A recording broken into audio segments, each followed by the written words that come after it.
due to recent Russian aggression against Ukraine, the country's almost 3.5 million is setting its sights and betting its future on Europe. That's right. Now joining us here on TVP World to discuss is the prospects of course, Moldova joining the EU is Vadim Cheptanaru. I hope I got your name right. Journalist at TVR Moldova. Almost. Well, welcome to TVP World. Thank you very much for joining us tonight. We appreciate it. Thank you very much for inviting me tonight. Now, concerning the opening of accession talks, this is just one of the first steps in a very long road to joining the European Union. But actually, many observers were looking at whether Hungary was going to allow this to actually go through before it takes up the presidency coming up on July 1st. So do you think, first of all, are there going to be any roadblocks coming out of Budapest? First of all, let's make it a clarification. In the beginning, I heard today many opinions that the start of the accession negotiations of the Republic of Moldova to European Union is a symbolic event, but it's not that way. It's a historical one for our country. And it's a very practical one because clear prospect of joining the European Union has opened up for us. Until we exceed, we have in front very important objectives to achieve: the connection of the national legislation with the European one, sustainable reforms, and so on. Plus, Brussels will start investing in more areas such as infrastructure, economy, decent conditions for entrepreneurs. And today's decision was for good. It was agreed by all 27 member states. So Hungary does not have much to do with that.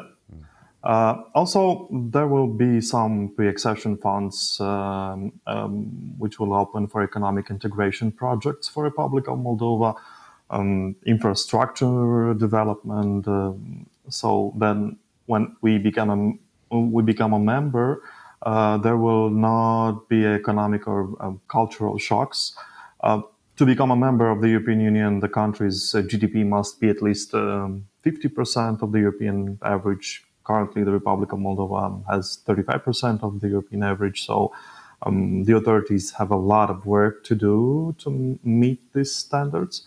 What was today was more political decision where states formally agreed to start negotiations. And after 25th of June, after today's date, the Republic of Moldova will be offered an action plan that will include the main problems to be solved from the 36 negotiations chapters. So the follows are a deeper process regarding the harmonizing of legislation. Ursula von der Leyen, when talking about this particular topic, says that the accession to EU has no shortcuts and there is still a lot of work to be done. And as you have mentioned before, we're looking at GDP or be it political reasons. And one of the things that I do want to draw to our attention is also the situation in Transnistria. Do you think that having Russian-occupied territory within the country is going to impede the process of joining the European Union? There are some thoughts on the international level, but now the negotiation process regarding the resolution of the Transnistrian conflict is frozen due to the war waged by Russia in Ukraine, Russia being a mediator and Ukraine acting as a mediator as well. What Chișinău is doing now is to economically and socially reintegrate the Transnistrian region. A very important remark is that 80% of locals from Transnistria, of the inhabitants, have the citizenship of the Republic of Moldova. So the region trades with the European Union, has benefits from one of the largest markets in the world. They have the freedom to move whatever they want in the European Union. A model totally opposite to the Soviet or Russian one. Also, the people benefit from the services on the right bank of the Dniester River. These arguments, without exaggeration, will one day lead to the natural absorption of Transnistria by the Republic of Moldova. We know there are that this conflict must be resolved. Besides, Brussels does not accept new members with the conflict. So there are always also expectations and exceptions. For example, Cyprus, where the Golden Man was found, the conflict in Transnistria can have the same resolution during the time. But what is for sure that it needs to be in a diplomatical way. What about Russia? What is Russia saying about this process? And I would imagine it's the same narratives like the Russian speakers or Russian people there in Transnistria are going to be prosecuted by the government in Chișinău.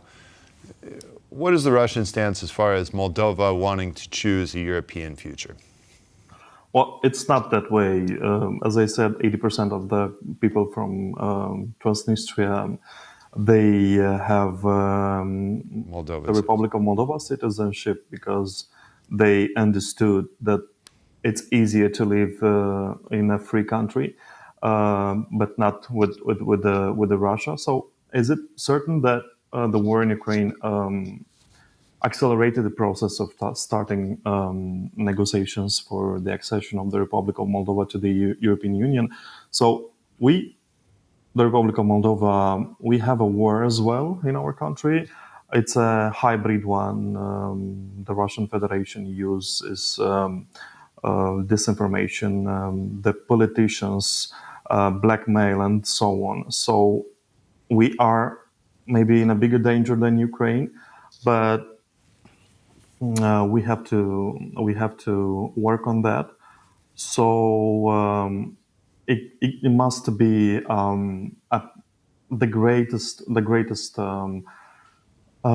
objective of the authorities of the Republic of Moldova to access European Union. Do not let those threats come into the country, and fight with them.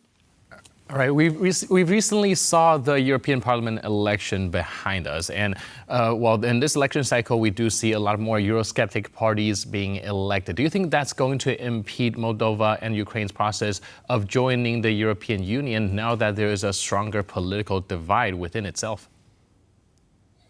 We have parliamentary elections next year.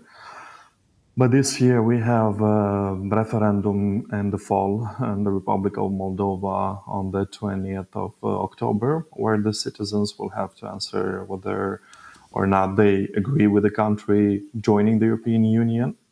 So if the majority will answer yes, the constitution will be amended so that no leftist or radical or pro-Russian politician can attack the European vector. We know there are and will be trials, but since this thing will be in the highest law of the Republic of Moldova, they will just have to deal with that, and nobody will be able to change it. In the run-up to today and the beginning of accession talks for Moldova to join the European Union, has Chișinău had to reform many laws to this point and stamp out corruption, for instance? What progress has it made to prove to the Europeans that it's on the right road? Well, we have a new prosecutor that was one of the European Union word to start the accession negotiations.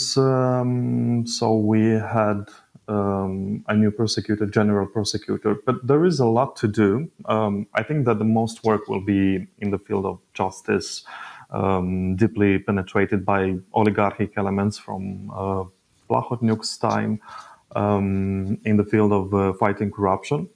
as you mentioned in the beginning of this interview. So particular attention will be paid to the conflict in Transnistria, where there are still Russian troops. Another issue is combating the Kremlin's interference in the state's internal politics. But I believe that the hybrid attacks of the Russians will intensify.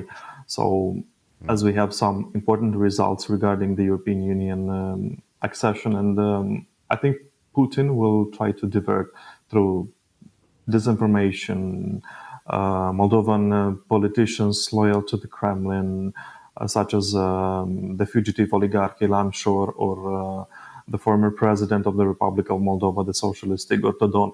So the biggest challenge is, however, to change people's mentality so that they will make the right choice. They will forget the times when they lived in poverty under Russian influence. All right, now circling back to what you said in the beginning, this accession talk, you describe it not as just a symbolic one, but also a very historical one. So I want to ask you, how optimistic are you about this negotiation cycle, giving Moldova a concrete answer, a concrete step of what needs to be achieved in order for Moldova to be part of the European Union? Yeah, as I said, we are pretty much optimistic because we know that the European Union is trying to be more careful on its borders, and European Union tries to help the Republic of Moldova to increase the quality of life and to do not permit the Russian hybrid war to come and to destabilize the situation here. So the geopolitical context is very, very hard, but I think is first of all is the European Union interest to access Moldova in the EU in the next future. So we have a term. This term is 2030, but some voices from Brussels says that it might be earlier than that time. So we'll see. Well, it's definitely a long road ahead, and congratulations and good luck on that road to join the European family. Long road indeed. Thank you so much for joining us. Our guest has been Vadim Cheptanaru, a journalist on TVR Moldova. Thank you so much.